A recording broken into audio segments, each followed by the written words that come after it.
안녕하세요. 백두산 금융연구소의 백두산입니다. 3월 17일 화요일 아침 9시 26분입니다. 어제도 미국이 10% 가까이 빠졌어요. S&P 나스닥이 또 그래 빠졌습니다. 이제는 사실 여러분들 10% 빠졌다라는 거에 대해서 제가 봤을 때 더 이상 놀라시면 안 될 것 같습니다. 물론 충격적인 일이에요. 저도 이게 일생에 뭐 10년, 20년에 한 번 볼 일이 요즘 하루 걸러서 맨날 일어나니까 좀 너무나 좀 피곤하고 목 뒤가 여전히 뻣뻣합니다. 그 스트레스로 인한 그런 게 있는데 제가 봤을 때 이제는 여러분들 이게 이런 거에 좀 약간 적응을 하셔야 될 것 같아요. 코스피, 코스닥, 뭐 S&P가 10%가 빠졌어. 다우가 몇십 년 만에 또 사상 뭐 블랙 먼데이니 뭐 블랙 무슨 이런 언론들의 말에 쏘가나시면은 제가 봤을 때 시장을 어떤 좀 시장을 객관적으로 보는 데는 좀 어려움이 있을 것 같다. 지금은 여러분들 어제 보셨죠? 어제가 아니고 금요일 날 보셨죠? 미국이 상승하면은 하루에 10% 올라요. 그리고 하락하면 하루에 10% 빠져요. 이게 일상입니다. 이제 이게 일상. 그래서 어제 하루 10% 빠졌다라는 거는 제가 봤을 때 뭐 그렇게 큰 의미를 두기는 좀 어려울 것 같다. 다만 어쨌든 문제는 파생 상품 쪽을 보면 SVXY 요거 보면은 어쨌든 이거 뭐 대충 콜옵션이라고 설명을 드릴게요. 정확하지는 않지만 콜옵션이 어제도 저점 왕창 붕괴하고 이렇게 추가적으로 빠졌다라는 거. 어쨌든 근데 이제 좀 낙폭이 좀 많이 과대한 그런 상황이죠.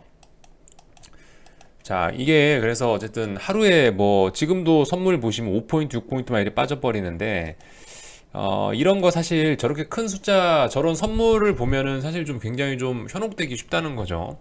지금 코스피도 1650이에요. 근데 지금 1650이랑 뭐 일단 그런 거하고 무관하게 우리 콜옵션 쪽을 보면 사실 상당히 좀 조용하고 차분한 모습을 보이고 있습니다. 저 사실 이런 거 처음 봐요. 선물 쪽 봉 길이보다 옵션의 봉 길이가 훨씬 짧은 이런 오히려 옵션이 원래 변동성이 더 큰 건데 옵션이 요즘에 더 차분하게 움직이고 있는 듯한 모습이 보입니다. 그래서 어쨌든 옵션 쪽을 보면은 이게 어쨌든 저점에 대한 지지력이 나왔다라고 말을 할 수는 없지만은 그래도 일단 최소한 지지력을 보이려고 하는 모습은 나오고 있습니다. 최소한. 그러니까 이게 무슨 얘기냐면요. 여러분들 지금 추가적으로 하락을 하기에는 하락과 관련된 파생 상품들이 너무 비싼 측면이 있어요. 물론 그럼에도 불구하고 뭐 여전히 주가의 바닥을 논하는 거는 일러 보입니다. 일러 보입니다만은 솔직히 지금 상황은 뭐냐면은 추가적으로 하락을 하기에도 약간 부담스러운 그런 상황.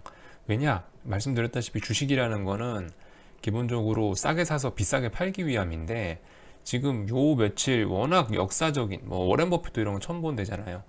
워렌 버핏도 처음 보는 이러한 말도 안 되는 시세가 요 며칠 동안 계속 연속해서 일어나다 보니까 이제 하락을 추종하는 상품들의 시세가 지나치게 비싸진 측면이 있습니다. 그로 인해서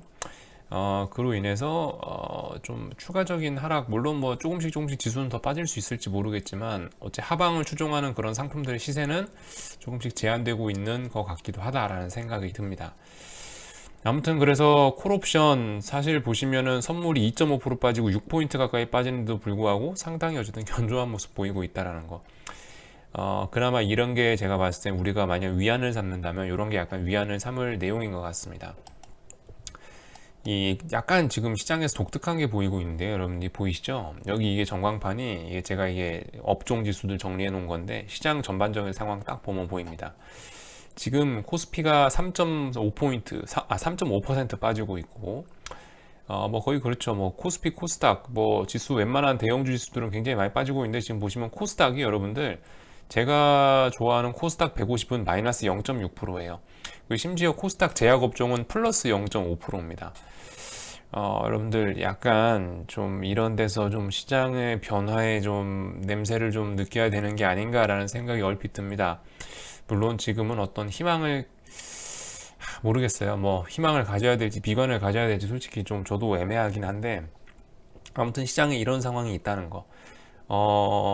일부 이 와중에도 반등을 하려는 친구들은 너무 많이 빠졌던 선제적으로 너무 많이 빠졌던 친구들은 지금 오늘 같은 상황에서도 이제 상승 전환이 나오려고 하고 있다는 거. 뭐 이런 것들 봐두시면은 좋을 것 같습니다.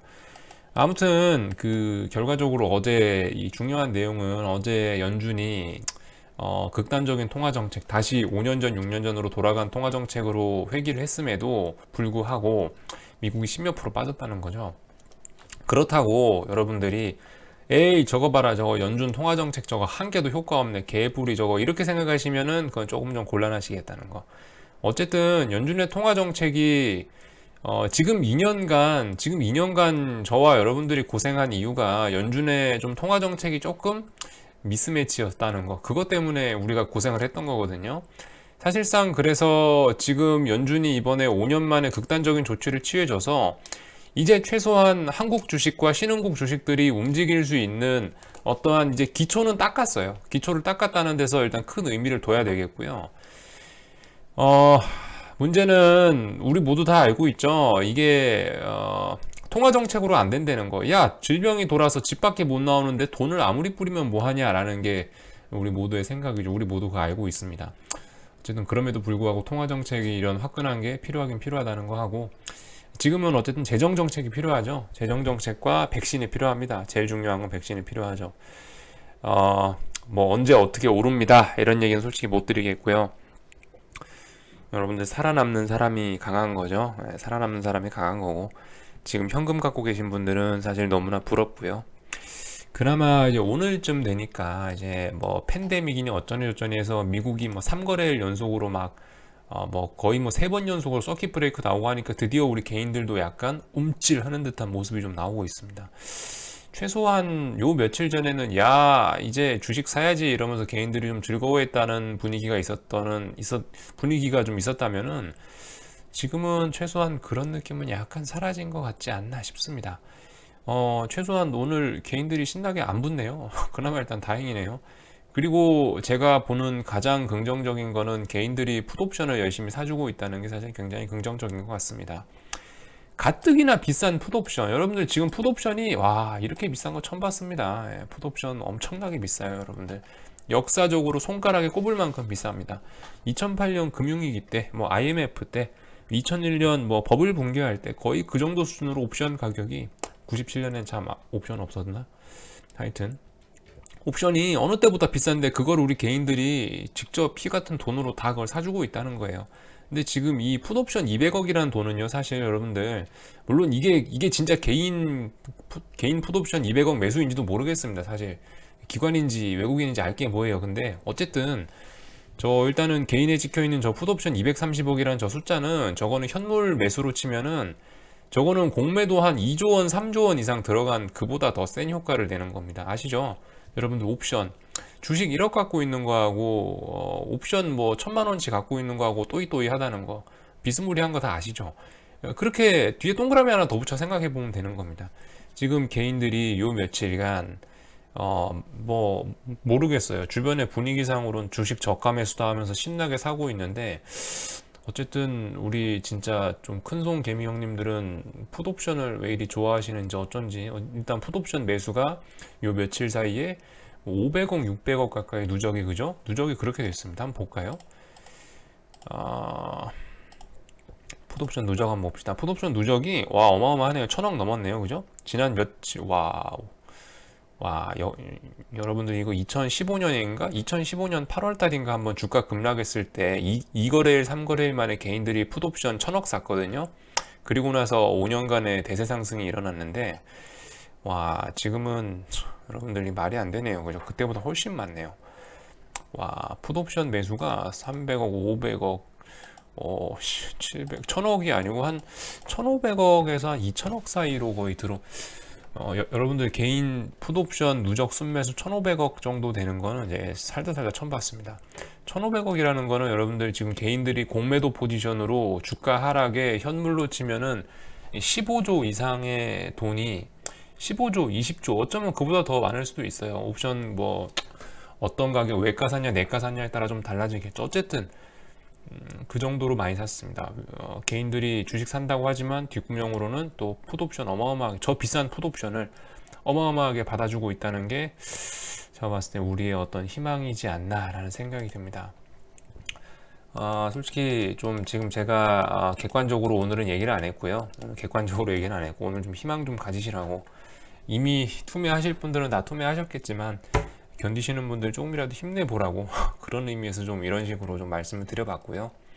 아무튼 위기는 아직 끝난 게 아닙니다. 그죠? 코스피 쪽에서는 어떤 무서운 거 한 방이 나와야 할 수도 있을 것 같습니다. 자, 아무튼 어쩔 수 없습니다. 지켜보는 수밖에 없어요. 지켜보고 한번 우리 잘 견뎌봅시다. 매수하실 수 있는 여력이 있으신 분들은 진짜 어마어마한 기회니까 매수하시고, 예, 그렇게 하시면 되겠죠. 궁금한 거 리플 남겨주시고 여기서 마치도록 하겠습니다.